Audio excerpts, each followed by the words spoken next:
નમસ્કાર મિત્રો, હું રાવલ જલપાને આજ આપણે નાની વાત કરવાના છીએ પણ ખૂબ જ સમજવા જેવી વાત છે. હવે મિત્રો, બે મિત્રો હતા. એમાંથી એક મિત્ર બીજા મિત્રને એવું કહે છે કે મને ભૂલવાની આદત બહુ જ છે, હું જ્યાં ત્યાં બધી ચીજો મૂકી દઉં છું. હવે એનું મને સોલ્યુશન આપ. એના બીજા મિત્ર પાસે એડવાઇસ લે છે.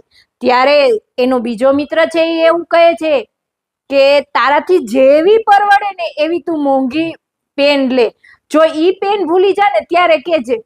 તો કે ઓકે. પછી એ મિત્રો 24 કેરેટની ગોલ્ડ પેન લે છે અને એટલી સાચવે છે. પછી થયું એવું કે 6 મહિના વીતી જાય છે, બંને મિત્ર મળે છે. ત્યારે જે પેલો મિત્ર એડવાઇસ આપી હતી એ પૂછે છે, શું થયું તારી ભૂલવાની આદતનું, તારી પેનનું શું થયું? ત્યારે એમ કે છે કે હું મારી પેનને ખૂબ જ સાચવું છું કારણ કે એ મોંઘી છે. ત્યારે એને જે મિત્રએ એડવાઇસ આપી ત્યારે એ કહેવા માંડ્યો, તને ખ્યાલ પડ્યો, તને ભૂલવાની આદત નહીં પણ તને સસ્તી વસ્તુની કિંમત નહોતી એટલે તું એને મૂકી આવતો. મિત્ર એવી જ રીતે જેને શરીરની કિંમત હોય છે એ જમવામાં ધ્યાન રાખે છે, જેને પૈસાની કિંમત હોય છે એ ખર્ચવામાં ધ્યાન રાખે છે, અને હા મિત્રો, જેને સંબંધની કદર હોય છે એ તૂટવા નથી દેતા.